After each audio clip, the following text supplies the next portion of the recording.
Bueno, buenos días. ¿Cómo les va hoy? Bueno, les invito a abrir su Biblia en la segunda carta del apóstol Pablo a los Corintios. Hace 8 días el pastor Carlos estuvo en la primera carta y yo he considerado tomar un pasaje de la segunda carta que me llama mucho la atención, que hace mucho tiempo venía pensando y analizando y que pues creo que me ha hablado a mí claramente y creo que también nos puede hablar a todos nosotros en esta mañana. Bueno, la carta del apóstol Pablo a los Corintios, la iglesia de Corinto, la iglesia más difícil para Pablo. Ahora, ¿hay iglesias difíciles?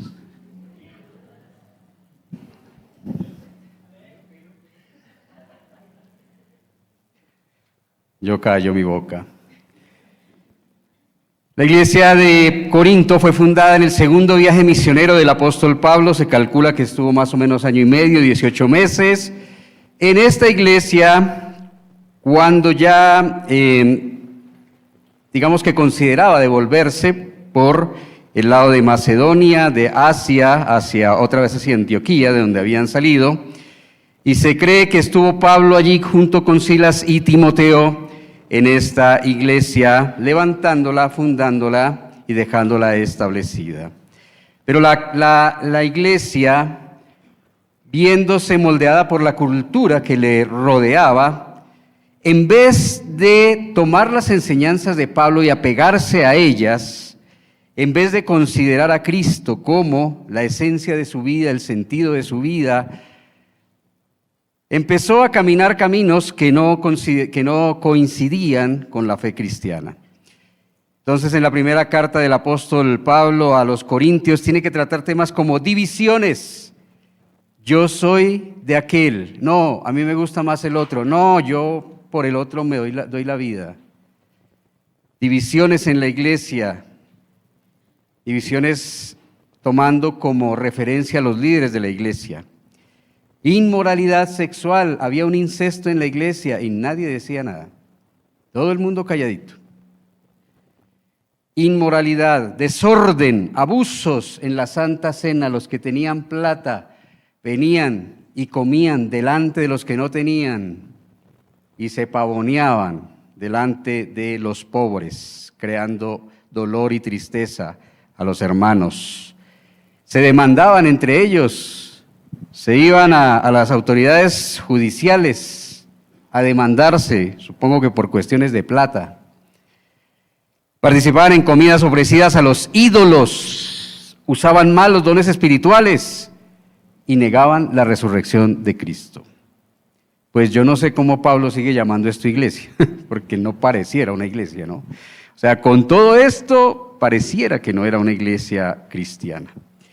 Por esta razón, Pablo envía la primera carta, estaba él en Éfeso, y envía la carta para corregir estas y muchas más deficiencias de la iglesia. Pablo sale en un tercer viaje misionero, se establece en Éfeso un tiempo y desde allí envía la primera carta para corregir todas estas cosas que la iglesia está usando, que está manifestando, que no son correctas delante de la palabra de Dios.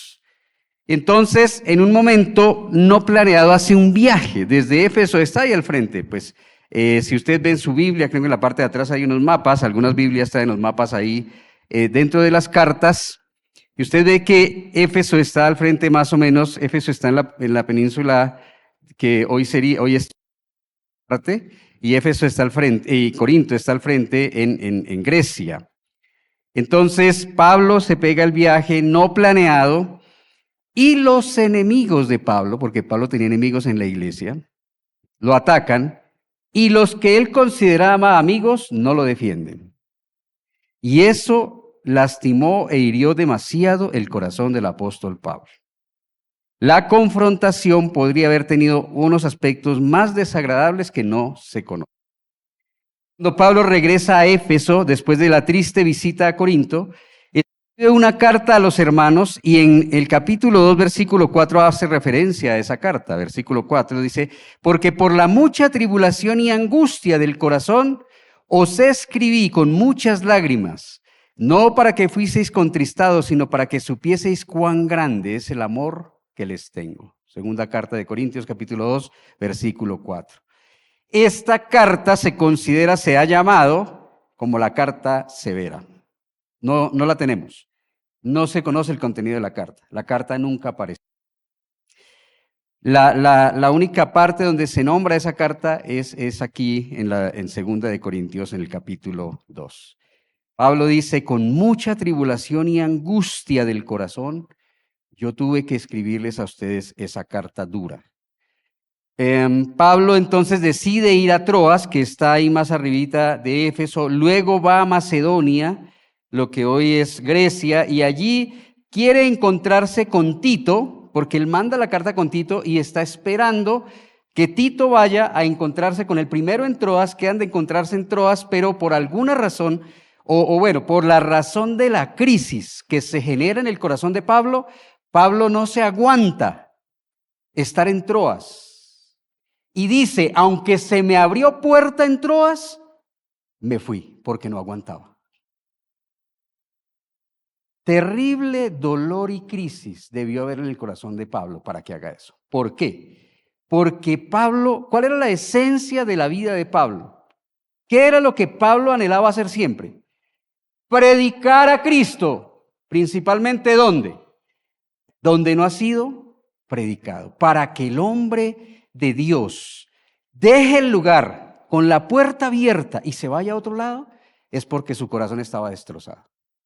Estaba herido profundamente en el corazón el apóstol Pablo. Se va de Troas porque no aguanta, aunque hay puerta abierta para predicar a Cristo, se va a Macedonia y allí llega Tito un tiempo después y le dice, bueno, las cosas no salieron tan mal, Pablo. Sí, los hermanos reconocieron su falta, reconocieron que estaban haciendo mal y te mandan saludos, te mandan decir que te aman y están dispuestos a restaurar y a corregir lo que han hecho mal. Pero en ese intervalo, en ese momento de crisis, es que Pablo escribe esta parte. Es que Pablo escribe estos primeros capítulos de la carta a Corintios. Algunos cifran que en el capítulo 7 por allá adelante es como cuando el momento cuando Tito le dice todo está bien, que él retoma la carta y sale de este momento, de esto que está escribiendo en esta parte. Pero aquí, en este punto, Pablo está en una crisis terrible de vida. Está en la mala, está en el suelo, está en la lona. No se siente bien, ¿no? No solamente 2:4, sino en el 7:5 dice, él hace referencia a ese momento cuando estaba en Macedonia muy mal, dice, porque de cierto, cuando vinimos a Macedonia, y estoy en el 7:5 de la misma segunda carta de Corintios, dice, porque de cierto, cuando vinimos a Macedonia, ningún reposo tuvo nuestro cuerpo, sino que en todo, mire, fuimos atribulados. Mi corazón estaba en una tribulación terrible. No había reposo, no podía dormir. Estaba muy mal. ¿Por qué? Porque afuera, ¿qué? Conflictos. Y por dentro, temores. ¿Acaso el Hijo de Dios o el siervo de Dios puede verse en algún momento atribulado? Ay, ¿no será que está confesando derrota? ¿No será que está en pecado? Bueno, no sé. Pero Pablo estaba en una crisis terrible. Los conflictos con la iglesia, más que los conflictos con los no creyentes, eran lo que lo habían derribado y lo tenían en el suelo. Y el temor por dentro, los temores de muchas cosas. ¿Por qué Pablo se pone así? Parece un enamorado cuando lo han sacado a la zona de amigos. Esos adolescentes que, ay, se pelean con esos novios, esas novias y el mundo se acaba. Bueno, Pablo está así. Pablo está herido, está lastimado. ¿Por qué? ¿Quién lo ha herido? los que él amaba y los que le habían dicho que lo amaban. Pablo fue azotado 3 veces, nos dice él. A mí me azotaron 3 veces. Perdón, sí, me dieron con vara, me azotaron con vara 3 veces y una con látigo. Y en ninguna de esas garroteras que le dieron nunca se puso mal. Cuando en Listra lo apedrean, ¿qué hace? Lo dejan por muerto y él se para y por la noche entra a la ciudad, saluda a los hermanos y el otro día se va. Tranquilo, relajado. Pero ¿por qué entra en crisis Pablo aquí? Porque es que cuando te hiere el que dice que te ama, eso es otro nivel. Y él amaba a la iglesia en Corinto. Él amaba a esos hermanos. Y el dolor que le están causando estos, quizás es comparable con lo que dice el Salmo 55. David, parece que David más o menos conocía lo que significa eso. Salmo 55, versículos 12 al 14. Porque no me afrentó un enemigo, dice David, lo cual yo habría soportado. No se alzó contra mí el que me aborrecía, porque yo me hubiera ocultado de él. Lo que me duele, dice David, es que el que se levantó contra mí fuiste tú, mi amigo. Al parecer, dice él, al parecer, dice David, pues yo te tenía en esa estima, al parecer íntimo mío. Yo pensaba que éramos íntimos. Yo pensaba que cuando te contaba mis cuitas, de verdad las estabas escuchando para apoyarme, para amarme, para animarme. Mi guía, tú eras mi guía, yo te seguía. Tus palabras me ayudaban a encontrar luz en el camino. Mi familiar, te sentía como mi hermano, como mi hermana. Pero no era así, no era así, no fue así. Parece que Pablo está experimentando algo muy parecido. Hay un dolor tan profundo, se pone mal, entra en crisis, porque los que decían amarle, los que él les había compartido el evangelio, a los que había edificado, a los que les había compartido el tesoro más preciado de su vida, que era Cristo, lo maltrataban, lo azotaban y sin razón. Porque si a uno lo azotan con razón, bueno, es hasta más llevadero. Pero cuando te dan vara simplemente porque sí, eso es muy duro. Por eso Pablo entra en esta crisis. No puedo estar en Troas. Me voy, se va a Macedonia y solo cuando se encuentra con Tito hay paz, hay aliento en su corazón. Pero en ese momento, antes de que llegara Tito, él tenía que buscar entre su alma, en los recuerdos de su alma, en los entresijos de su pensamiento y de su corazón, una palabra, una imagen que le ayudara a levantarse, que le ayudara a ponerse en pie, que le ayudara a volver sus ojos a Cristo. Tenía que recordar quién era él en Cristo. Y eso es lo que él hace. Cuando él empieza a hablar en el versículo 14 de esta imagen, él está pensando, está trayendo a su mente algo que sucedía muy de vez en cuando en el Imperio Romano, que era un desfile triunfal. Entonces, por eso dice en el versículo 14, en medio del dolor y de la tristeza, dice, pero gracias a Dios, el cual nos lleva ¿a qué? Siempre en triunfo, ¿en quién? En Cristo Jesús. Y cuando él ve la imagen y piensa en Cristo como el general ganador de la historia, como el general que va atrás del cortejo triunfal de la historia, entonces su alma toma un respiro y dice, gracias Señor, y quizás con lágrimas y dolor. Gracias, porque siempre tú nos llevas en triunfo, aunque a veces estemos en la lona, tirados, regados, medio acabados. La palabra griega, triambeuo, es la palabra triunfo. Quiere decir ser conducido en un desfile triunfal frente al dolor, la angustia y el temor que experimenta el apóstol Pablo. Entonces él trae a la memoria esa imagen de ese desfile triunfal romano para recordar que aunque ahora no esté bien, su fin será ¿de qué? De gloria. Su fin será de gloria, de triunfo. Y que la vida hay que verla desde la perspectiva de la eternidad, no desde los fracasos pasados, ni de las desilusiones presentes. No podemos quedarnos con esa perspectiva de la vida porque si no nos entra la desesperación más terrible y terminamos haciendo como Pablo, saliendo a correr para cualquier lado, a ver si nos calma el dolor. ¿Por qué? Porque la vida es una cadena de triunfos y derrotas, de aciertos y errores, de ilusiones y desilusiones, de momentos felices y de momentos tristes. Pero al final el creyente tiene garantizado ¿qué? Un destino de gloria. Y tiene un propósito eterno y una recompensa de justicia, lo que significa que reinará eternamente con Cristo en su gloria eterna, y este es el sentido profundo de la existencia. Si alguien lo tiene, bienaventurado es, si no, ay, pobre de usted.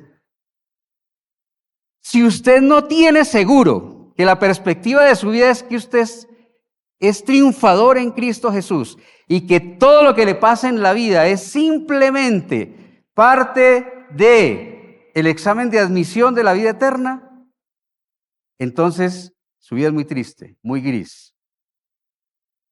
Y ojalá en algún momento abra su corazón a Cristo.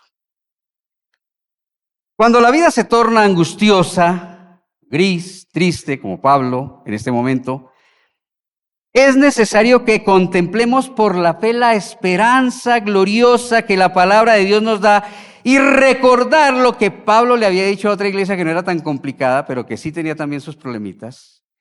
Antes, en todas estas cosas somos ¿qué? Uy, pero con esas ganas. Volvamos, recapitulemos, devolvamos. Antes, en todas estas cosas que nos pasan en la vida, ¿somos qué? Más que vencedores en Cristo Jesús, Señor nuestro, ¿sí o no? Es que eso es para decirlo así. Sí, porque es que para decir, ay, más que vencedores, Dios mío, yo llego a ver a alguien así, de verdad. Señor, llévame a Troas. Sácame de Troas y llévame a Macedonia. ¿Cómo era la imagen de este desfile triunfante? Pablo tiene en mente la imagen de se llamaba triunfo romano. En este triunfo romano había un general al que se honraba. Y Pablo se imagina y pinta este cuadro a Cristo como ese conquistador universal, ese general universal de la historia.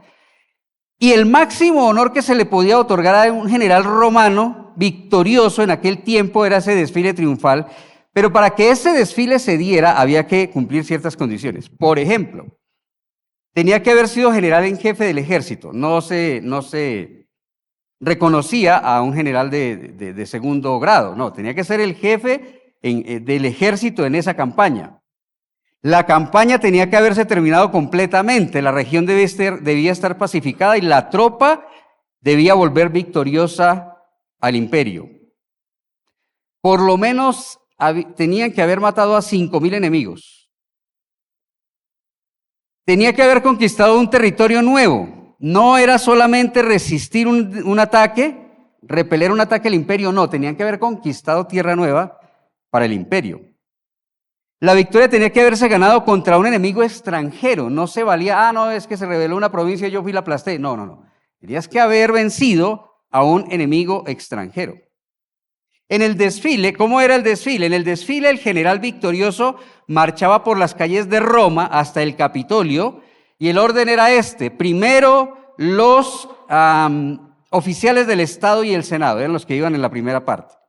Adelante. Detrás de estos iba la banda de trompetas. Detrás de la banda de trompetas iba el botín que se había tomado de la tierra conquistada. Cuando Tito tomó En el año 70, el templo de Jerusalén se llevó lo poquito que había ahí, el candelabro de oro, la mesa de la propiciación. Se llevó eso, el arca ya no estaba, se llevó algunas cosas y las exhibió entrando a Roma en el desfile triunfal. Ya eso se hacía. Era una forma de humillar a los enemigos. Luego, después venían cuadros pintados de la tierra conquistada, no había fotos, no había videos, entonces algunos pintaban cuadros y los llevaban exhibiéndolos en el desfile para que los ciudadanos de Roma lo pudieran ver, y modelos de las ciudades y barcos, hacían maquetas de las ciudades y de los barcos y los llevaban como en carrozas para que todo el mundo viera lo que habían hecho estos valientes. Luego, un toro blanco que se ofrecía en sacrificio. Luego los príncipes, los gobernadores y generales cautivos, los prisioneros encadenados que eran conducidos o a la cárcel para esperar ejecución o directamente ahí los llevaban y de una vez los ejecutaban.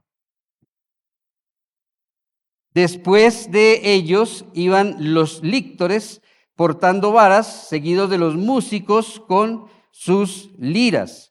Luego los sacerdotes turiferarios meciendo los incensarios. Después venía el general en persona, el último era el general en persona, al que se estaba agasajando, al que se estaba celebrando, al que se estaba reconociendo. Venía él en una carroza tirada por 4 corceles, vestido de una túnica de púrpura bordada en oro con hojas de palma, sobre la que llevaba una toga purpúrea decorada con estrellas de oro. Llevaba en la mano un cetro de marfil coronado con el águila romana y un esclavo sostendría sobre su cabeza la corona de Júpiter. Detrás de él marchaba su familia. Ese era el desfile triunfal romano.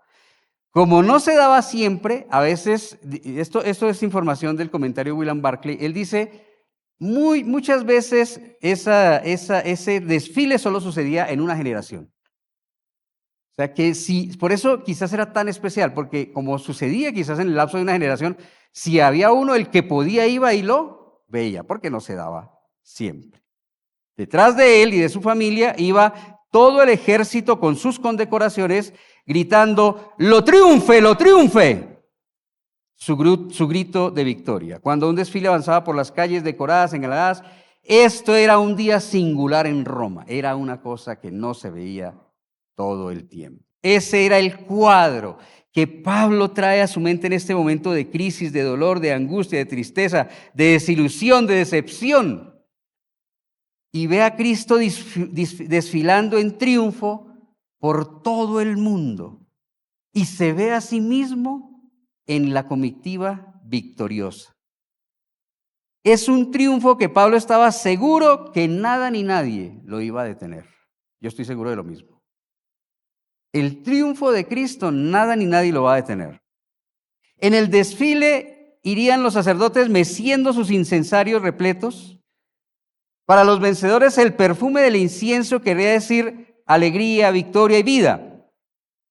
Pero para los miserables cautivos que iban por delante, al frente casi del cortejo, a corta distancia, aquel perfume representaba la derrota y la sentencia de muerte, porque les anunciaba su pronta ejecución. Así es que Pablo piensa en sí mismo y en sus compañeros de ministerio, de servicio, predicando el evangelio del triunfo de Cristo.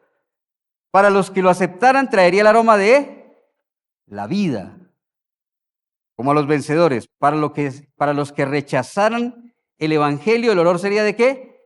De muerte, lo mismo que para los derrotados de este cortejo romano. ¿En qué lugar va usted en el desfile triunfante de Cristo? ¿Dónde va usted? ¿Adelante? Ojo con eso. Porque adelante, ¿quiénes van? Los sentenciados, los que van a la muerte. Entonces, yo creería que todos aquí vamos ¿dónde? ¿Detrás de quién? Del general, en el ejército victorioso, Sí, quizás por ahí con cicatrices, sí, quizás por ahí rengos, un poco, porque esos soldados no venían como los de 300 ahí en la película, todos así, brillantes ellos, lindos, con la chocolatina marcada. No, no, no. No, porque habían espadas, habían lanzas, habían mazas, habían hachas.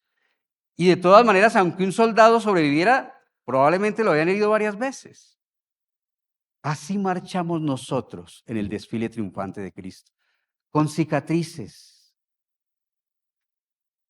con dolor quizás en el presente, con tristezas, pero firmes detrás de nuestro general conquistador.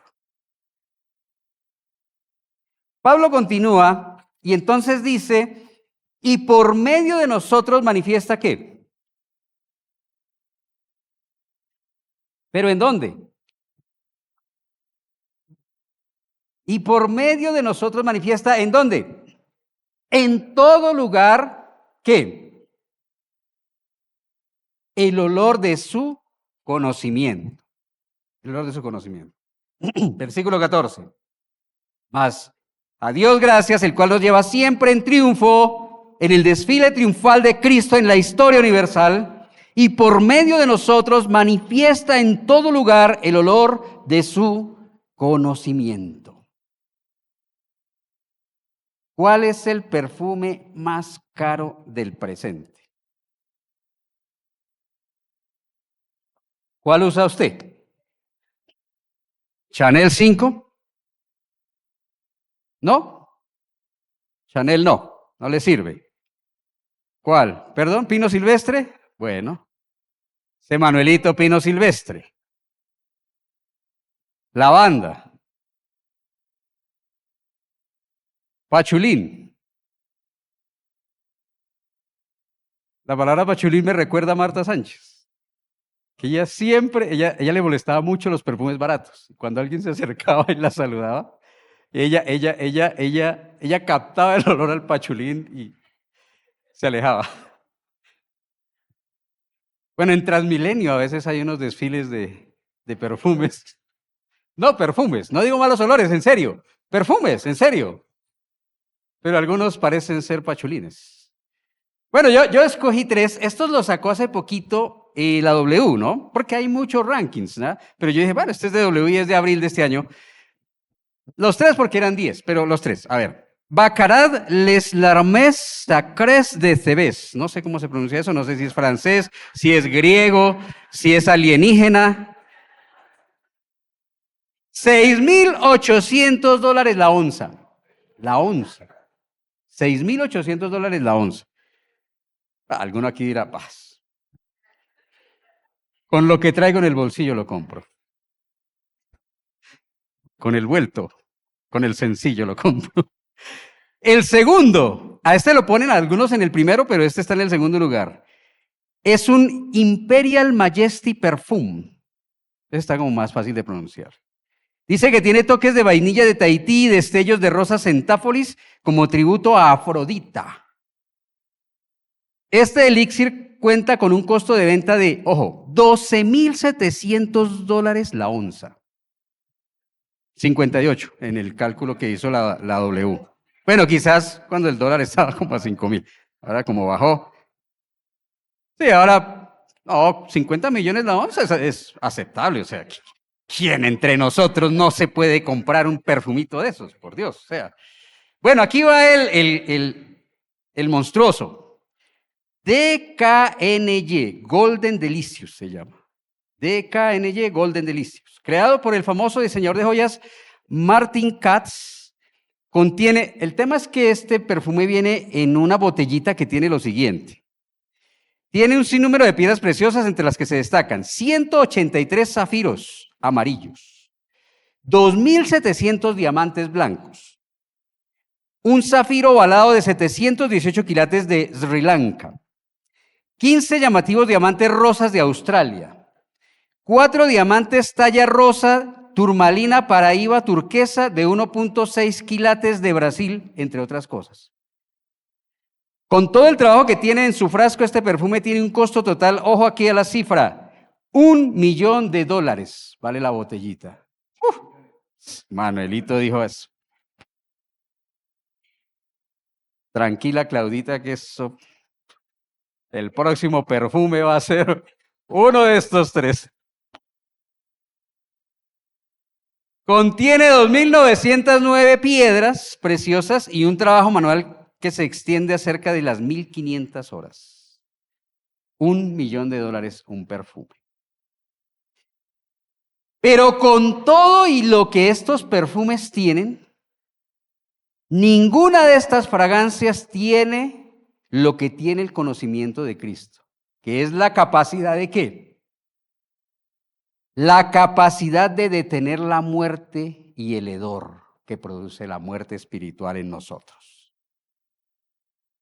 El único que puede detener la muerte y la putrefacción de nuestra vida pecaminosa es el conocimiento de ¿quién? De Cristo, es lo que dice Pablo. Por eso para Pablo conocer a Cristo era ¿qué? La prioridad de su vida. ¿Dónde dice eso? Póngame el dedo en la Biblia. No me salga ahí con espíritu de bibliomancia. Dígame, ¿dónde dice Pablo que conocer a Cristo para él es lo más grande, que todo lo tiene por basura cuando él piensa conocer a Cristo? Filipenses, capítulo 3. Filipenses 3, 7 y 8. ¿Cuántas cosas, dice Pablo, para mí eran ganancia? Para el mundo son ganancia, para el mundo son cosas de, ¡ah! ¡Oh! ¡Uy! No, mejor dicho.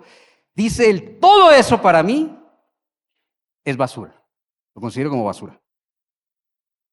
Porque las estimo como pérdida por amor de Cristo. Y ciertamente, versículo 8, aún estimo todas las cosas como ¿qué? Como pérdida por la excelencia del conocimiento de Cristo, Jesús, mi Señor, por amor del cual lo he perdido todo y lo tengo por basura para ganarlo a Él.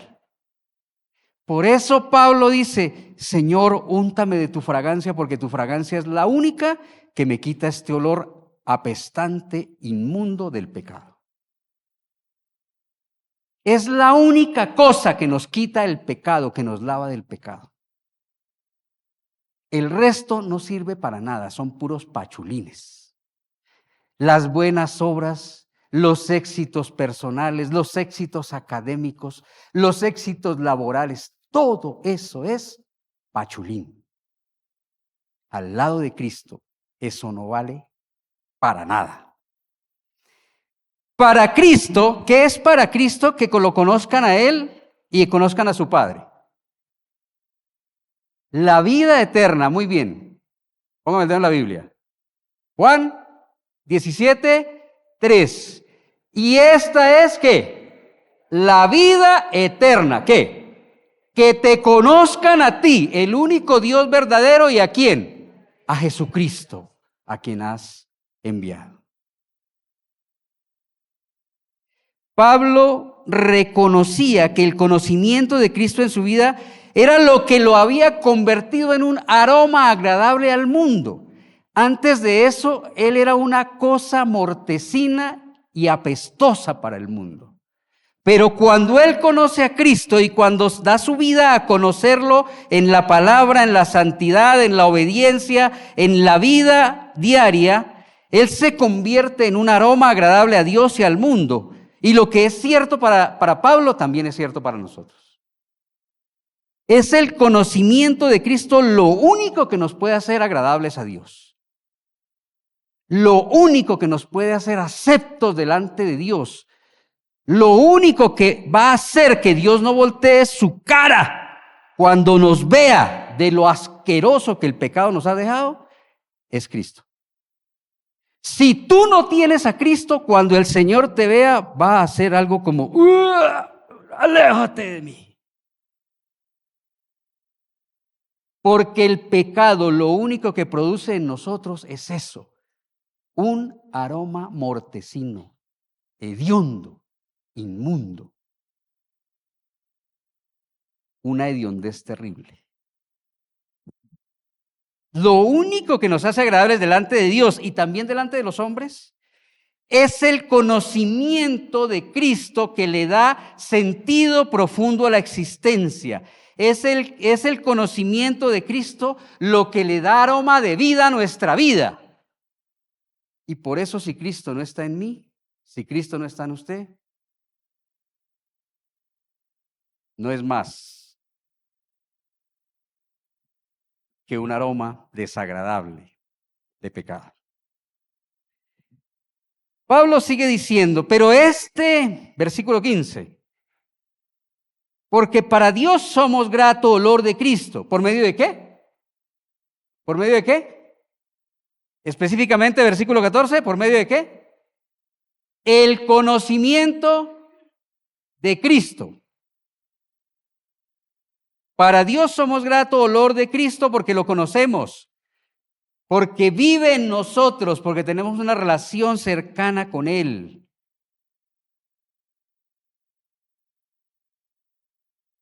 En los que se salvan, pero agrega algo muy triste, y en los que se pierden.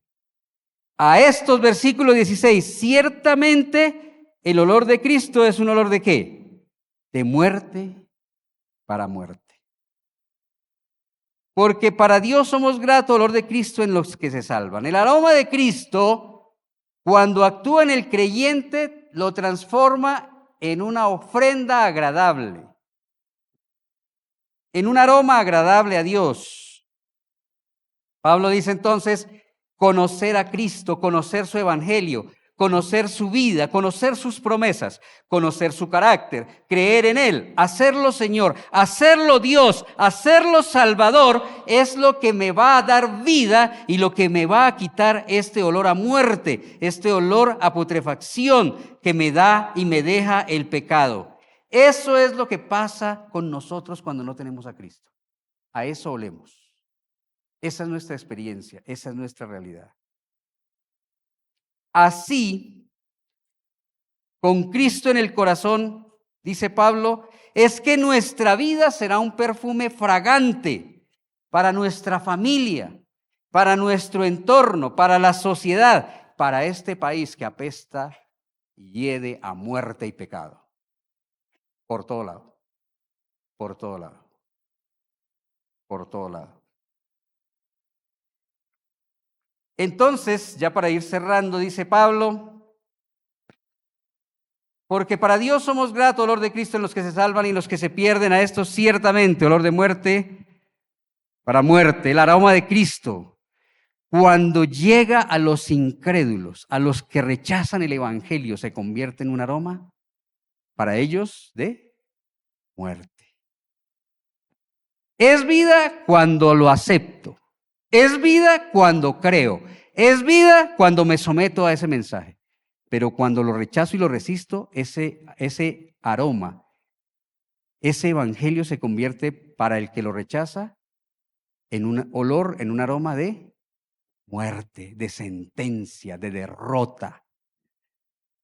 En el desfile romano del triunfo, el aroma de incienso que llevaban los sacerdotes en sus incensarios y que esparcían por toda la calle donde iba el desfile, para los soldados del ejército, ¿qué significaba? Victoria, ¿qué más? Triunfo, ¿qué más? Vida, ¿qué más? ¿Qué más? Honra, reconocimiento, grandeza, exaltación, recompensa. Esa era parte de la recompensa por la victoria, por haber guerreado, por haber luchado, por haberla dado toda. Pero para los que iban adelante en cadenas, los que habían resistido al general y al ejército, los que habían sido derrotados, ¿qué significaba? Muerte, derrota, tristeza, fracaso, perdición, humillación, odio, amargura, desesperanza, muerte. ¿Sí ve que el mismo olor puede tener dos significados? Asimismo, el mensaje de Cristo y Cristo puede ser para unas personas salvación y para otras condenación. Eso es lo que enseñan los evangelios. Eso es lo que enseña Pablo. Así también Cristo y su palabra son para nosotros gloria, victoria, reconocimiento, grandeza, exaltación, recompensa, esperanza y vida. Pero al mismo tiempo, Cristo y su palabra son para los que rechazan a Dios, los incrédulos, derrota, fracaso, perdición, humillación, tristeza, odio, amargura, pérdida, desesperanza. Así como la presencia de Jesús en el mundo había provocado a los hombres a ponerse a favor o en contra de él, convirtiéndole, dice Lucas 2:34, en un signo de contradicción. Cuando María se acerca al templo, hay un viejito que se llama Simeón, creo que es, y le dice: bendita tú, pero este hijo que tienes en tus brazos será un signo de contradicción para muchos. Y sigue siendo un signo de contradicción. Así también el creyente, como buen olor de Cristo, es signo de contradicción para muchos. El creyente, el que ha hecho, ha encarnado, tomado, creído y vive el evangelio de Cristo, se convierte en un signo de contradicción para los que están alrededor. Un signo de rechazo, hasta de odio. Así, la predicación del evangelio mira al destino supremo de la salvación o de la perdición de los hombres. Y en el momento del anuncio del evangelio se anticipa en la historia el juicio último de Dios. Porque el evangelio es salvación, sí, pero también es anuncio de juicio, de justicia y de muerte. El evangelio no es solo proclamación de vida, de salvación, de sanidad, de provisión. El evangelio total también tiene un componente de juicio, de sentencia y de muerte. Mutilarlo va contra Dios. Es un peligro muy grande. Entonces, una vez más, después de haber visto por encima estos versículos y este momento de la vida de Pablo, algunas preguntas para reflexionar. ¿En qué parte del desfile de Cristo va usted? ¿Atrás del Rey de Reyes y Señor de Señores? ¿En medio de los soldados victoriosos, ganadores? Sí, otra vez, quizás rengos, quizás cojos, quizás con cicatrices, todavía con vendajes por las batallas duras que se ha dado. Pero detrás de su general, detrás del Rey de Reyes y Señor de Señores, alabándolo a Él, glorificándolo a Él, o va adelante en el cortejo, en el lugar donde van los condenados a muerte, en el lugar donde van los sentenciados a muerte, en el lugar donde van los que huelen a muerte. Piénselo. No tiene que contestar aquí. Esto no es para que lo conteste, esto es para que usted lo piense. Y es delante de Dios que tiene que dar la respuesta a esta pregunta. ¿Qué significa Cristo para usted? ¿Qué significa Cristo para usted? Gloria, victoria, redención, libertad, grandeza, exaltación, recompensa, vida, o por el contrario, derrota, fracaso, perdición, humillación, opresión, tristeza, odio, amargura, pérdida, sentencia de muerte. ¿Qué significa Cristo para usted? ¿Quién es Cristo para usted? Eso fue lo que Pablo tuvo que pensar en ese momento de crisis. ¿Por qué sigo aquí? ¿Para qué sigo aquí?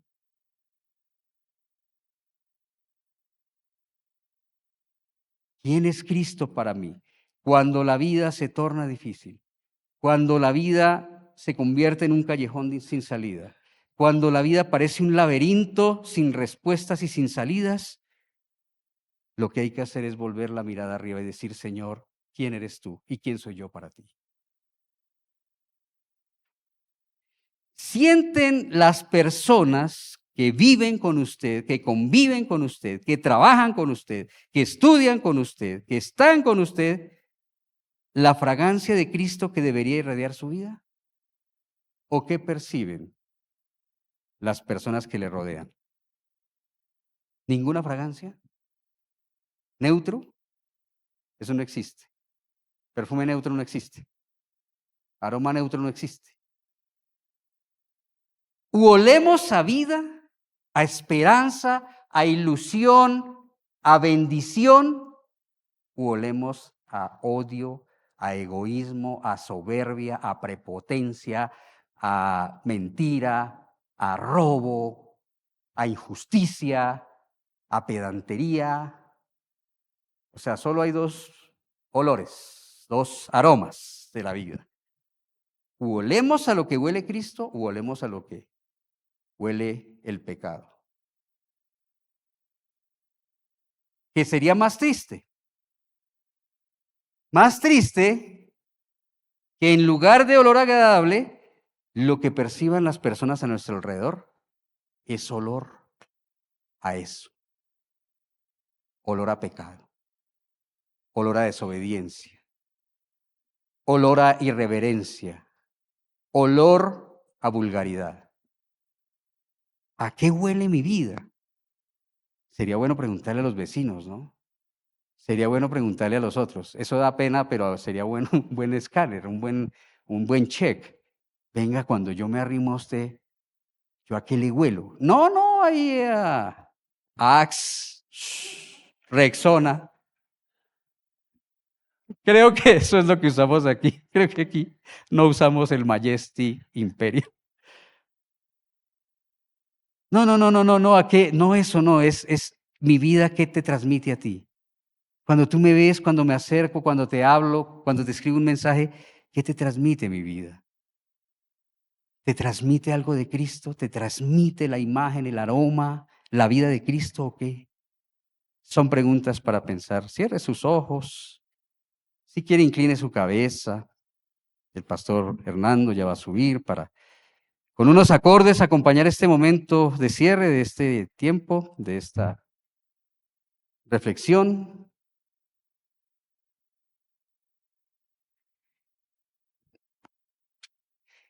Con estas preguntas. ¿En qué parte del desfile se ve usted? Cuando cierra los ojos y piensa, como Pablo, en esa imagen, ¿dónde vas? ¿Detrás de la carroza de los 4 corceles? ¿Alcanzas a ver la toga dorada? ¿La toga que lleva los adornos dorados? ¿Alcanzas a ver el cetro de marfil? ¿Alcanzas a ver al muchacho que sostiene la corona de Júpiter? La corona de Dios, la corona excelsa del Rey de Reyes y Señor de Señores.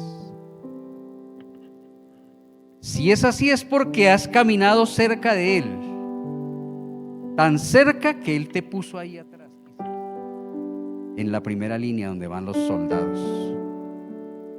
Ahora, no importa si vas atrás y apenas alcanzas a ver la corona, pero lo importante es que estés en el ejército ganador de Cristo, que estés en el ejército, en el pueblo de los santos, de los que dieron la vida, la sangre por la causa de Cristo. Lo importante es que estés en paz con Cristo, que hoy puedas levantar la mirada y decir: tú eres mi Señor y mi Salvador. Sí, la túnica está manchada, Padre. Sabes lo difícil que es luchar contra el pecado. Sí, Señor, tengo esa herida en el corazón. Y sí, Padre, sí, está supurando. No está sanada completamente. Pero voy aquí, Señor, detrás tuyo. Voy caminando en el desfile triunfal de la vida a tu lado. Y sé que cuando me disponga me vas a sanar. Y sé que cuando me disponga me vas a restaurar. Y sé que si lo hago ahorita, tú me vas a restaurar. Sé que si ahorita traigo mi carga, mi enojo, mi ira, mi dolor, mi tristeza, mi decepción, mi orgullo, mi prepotencia, mi soberbia, sé que tú puedes, Señor, con tu perfume,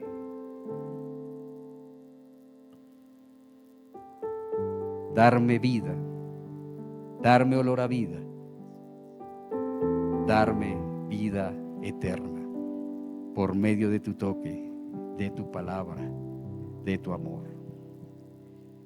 Señor, yo espero que ninguno de los que están en este lugar se sienta adelante en el desfile, porque hay personas que son así, Señor, saben que van adelante, saben que están condenadas y aún así fruncen los hombros, y aún así levantan la mirada altiva y se sienten orgullosos y felices de decirse condenados delante de ti. No saben ni lo que están diciendo, no tienen ni la menor idea de lo que se están exponiendo. Ay, Señor, Señor, quisiera exhalar el aroma fragante de vida que conduce al amor y no exhalar el olor del egoísmo, de la soberbia, de la tibieza, de la falta de misericordia, de la búsqueda de mis propios intereses que me alejan de ti y me alejan de los demás. Te pido, Señor, que inundes mi ser con tu aroma y que yo pueda esparcir, Señor, tu fragancia a cualquier lugar donde me dirijan tus pasos. Que esa fragancia viva la sienta como propia. Que tu Santo Espíritu, Señor, transforme todo mi ser y que mi vida sea capaz de irradiar solo un poquito de tu vida resucitada y gloriosa. Conviérteme, Señor, conviérteme, Señor, en un pequeño pero eficaz instrumento de tu misericordia para iluminar la vida de los demás y dar mayor luz también a la mía. Elimina, Señor, de mi vida aquello que no te gusta de mí. Arráncalo, sácalo de mí. Rocíame con tu fragancia porque quiero ser alguien agradable para ti y también para los demás. Ayúdame, Señor, a que por medio de mi testimonio, un testimonio coherente, un testimonio verdadero, un testimonio sincero, un testimonio acorde a tu palabra, sea esparcido tu aroma sobre los que me rodean. Que lo importante de mí, Señor, sea el aroma fragante de tu presencia en mi vida. Eso te pedimos en Cristo Jesús.